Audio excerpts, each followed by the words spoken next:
Hello ladies, gentlemen, and kitties. Today I will be riding one of the best hyper nakeds on the market today. It's the S1000R with the Akrapovic or Acra exhaust. As you can see, 1000R. There's an indentation of an R right there. And now, thanks to BMW Motorcycles Owner of America for having this awesome demo day in the beautiful Salt Lake City, Utah. All the dance is done. Just to say honestly that this is my second take on this bike because earlier my other unit pooped on me. So, okay, while waiting, ergonomics check. I'm 6'3", 220 to 200 pounds, 32-inch inseam, so everything's flat, no problem, typical naked.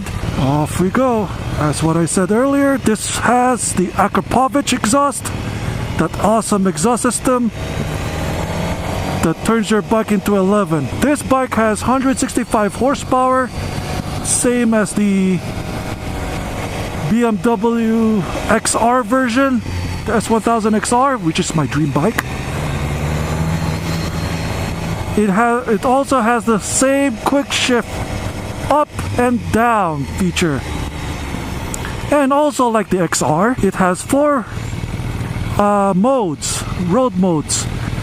Right now, we're on the street mode, which is also known as the road mode. The other modes is rain, which is boring or beginner. The second mode is dynamic, and if you want to go Super Saiyan, go Dynamic Pro. So basically this is a naked version of the epic S1000 XR.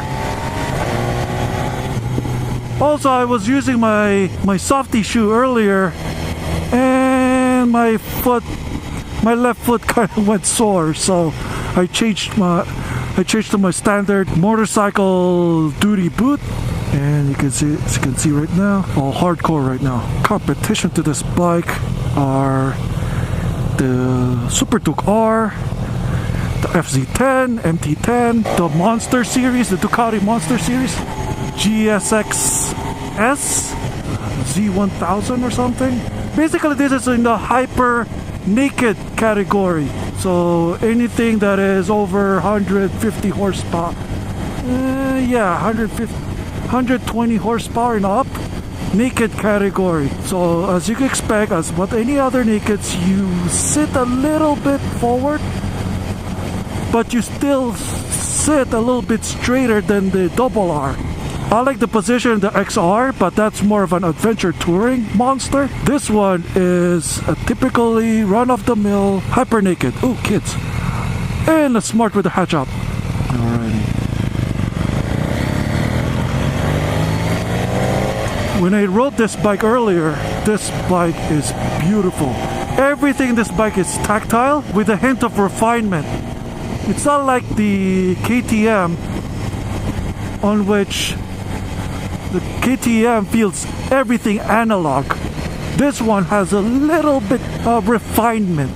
It has the refinement factor. And on this road mode, it soaks up bumps really well. Surprisingly, this is not any metropolitan city. This is just Salt Lake City, but soaks the bump really well. And also during stop and go traffic, you can feel the heat on your thighs right here.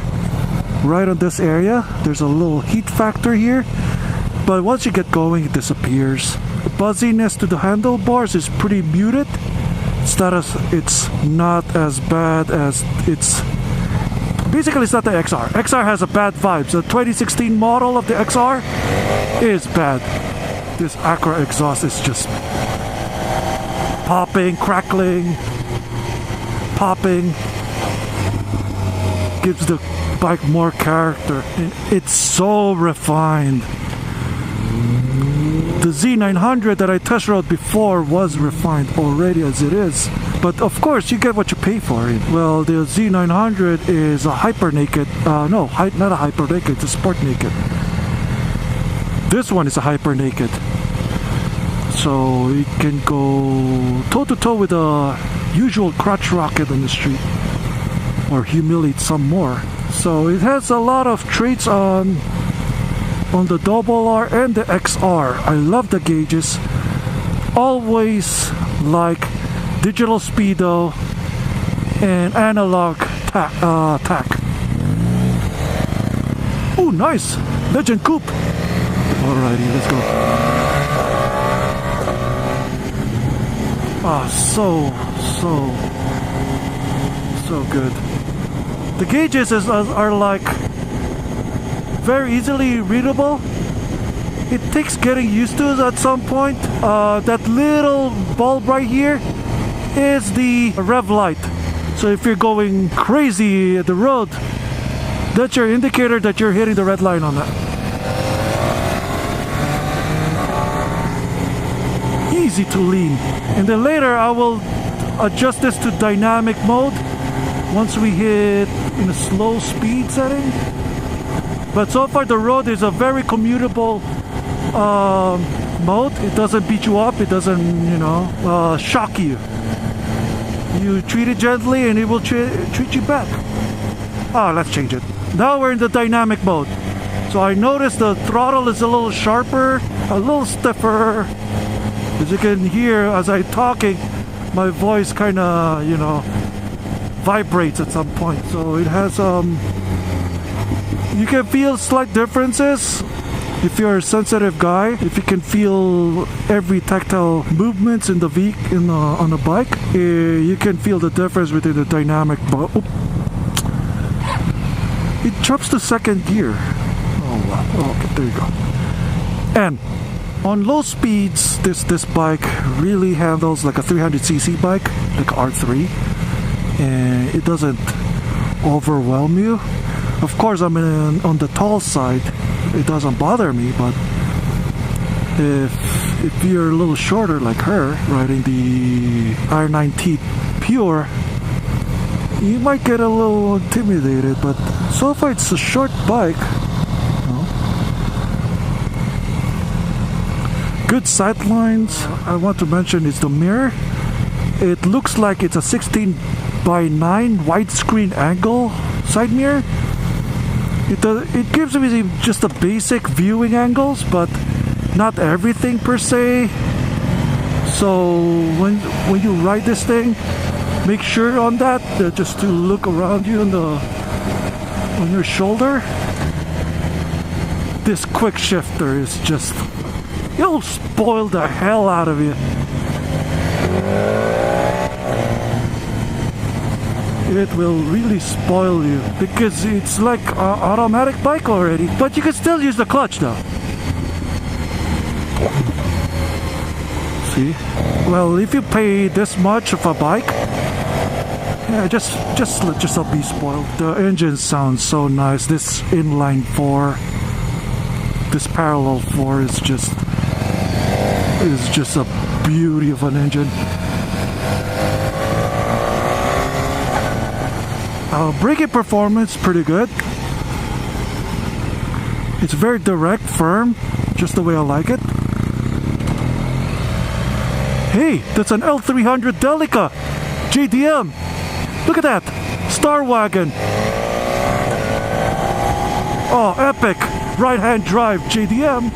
As we go through this residential area, depends on a certain RPM, you can hear the drone of its exhaust. But it's bassy enough, or it doesn't sound annoying. This bike has also everything that you need already. It has cruise control, even heated grips. That's very handy when things gets a little chilly. Torque is all over the place, of course, but it has that crotch rocket sound if you want it to. See, once you hit a lower gear, it has that buzzy drone, but it doesn't bother you, especially it's an Akrapovic exhaust. Oh my gosh, that quick shifter. Now to Dynamic Pro now. Now we're gonna go to some twisties now. And we'll see. You can tell it's even incrementally stiffer The throttle is hypersensitive. I gotta control my throttle because it's a little bumpy here, but every bump it transmits, it relates to my hand. So forgive me, I'm not an experienced rider. I'm still a rookie, and I'm still bikeless. Lots of cyclists right now. Everyone, she's taking it easy right now because there's a car in front of us. I hope he parks. He's from Missouri too. He's visiting. I hope he parks soon. Please get out of the way.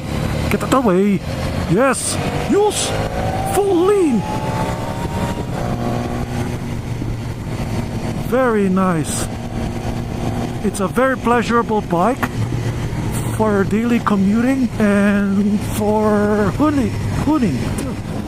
This place is beautiful. It makes you appreciate this bike. Let me just take it to the higher revs. 45 to 6,500 revs.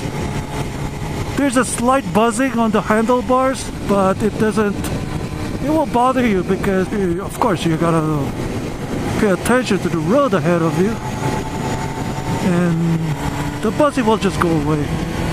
This is a good bike to take seriously. The Super Duke is a bike that I think you can just screw around, just go popping wheelies and everything. FZ10 is the value alternative, but the MT10, the FZ10, I don't know.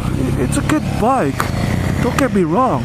I can't justify. I'd rather pay a little bit more to get a better bike.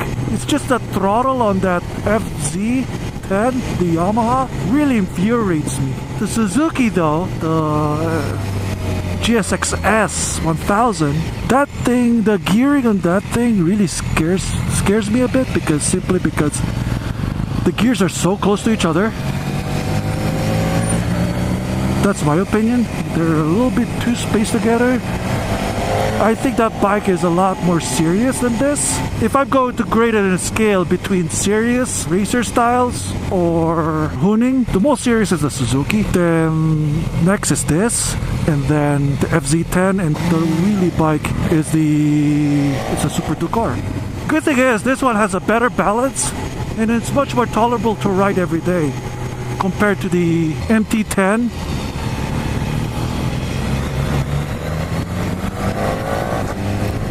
And for me, that's a good thing because I don't have the funds or the time to go to a racetrack. So you gotta get a bike that is very enjoyable to ride on the streets. Of course, you're not gonna break some speed limits or anything like something like that, but it's nice to know that a bike that is a little bit more versatile. I like a bike that is versatile, jack of all trades type bike. And this one is pretty close to that. And the problem is the throttle just doesn't want. It's just I can't stand the throttle on it. This one, I just don't like the vibes. I don't like the vibrations on its bars, but it's not as bad as the Ducati Monster. The Monster is just bad. But at least it's a little bit forgivable, but it's not a bike for me in general. Sure, you have to pay more, but that's the ownership experience of a BMW, just like their cars. One thing surprising driving around in Salt Lake, the lights are quick. They're not like in Las Vegas. In Vegas, their lights are like a mind of its own. Even there's no cars around, it will go red, and then you'll have to wait there for 5 days or something. Yeah, this is my first time in the BMW rally, so I'm a little bit stoked. Today's the first day too. Yeah, there's nothing I can say about this bike, but that's what I've said earlier. On low revs, the quick shifter is a little notchy, but once you're in a higher revs, it gets better. It gets a lot smoother, man. Dynamic Pro in the streets is not good. I have to do it ADV style. I have to stand up on the pegs. Low revs, like 4th gear on a residential, it's pretty good. It doesn't buzz you to bits, and that's a good thing. And back to road mode again. Yeah, it's an all-around bike. If you're single, you don't want to go race all the time. If the S1000 RR is too much for you, then this is a good bike for you, man. But for me, I like tall bikes. That's why I love the XR. I hope the 2017 XR solves that vibe issue on the 16, because when I rode that 16, it's just bad. Especially on highway speeds. After that ride, my hands were numb, like crazy numb. I don't feel my hands anymore. If you're using a soft shoe that is not for motorcycles, your left foot will hate you for it, because you have to put a little pressure when you upshift on the quick shift. It's not like the KTMs. The KTM feels a lot lighter when you shift. When you engage in the gear, it's a little better. It feels lighter. It feels more tactile. It feels more analog. This one feels a little bit more stiff, and he has more play because of that quick shifter. Nice, that Akrapovic run. It's music. Yeah, if you want to use the quick shift, make sure you're in the upper revs, like after 4,000 RPM. And that gets rid of the jerkiness of its quick shifter. Downshifting is okay. As long as you let go of the gas, release the throttle, and downshift. Because there is to it. Low speed maneuver, parking lot speeds, very nice. Very responsive. Feels light actually for a parallel twin. No. Parallel 4 feels light and easy to maneuver. I can pass the MSF course in this bike. This bike, ooh, M4. Fellow Beamer.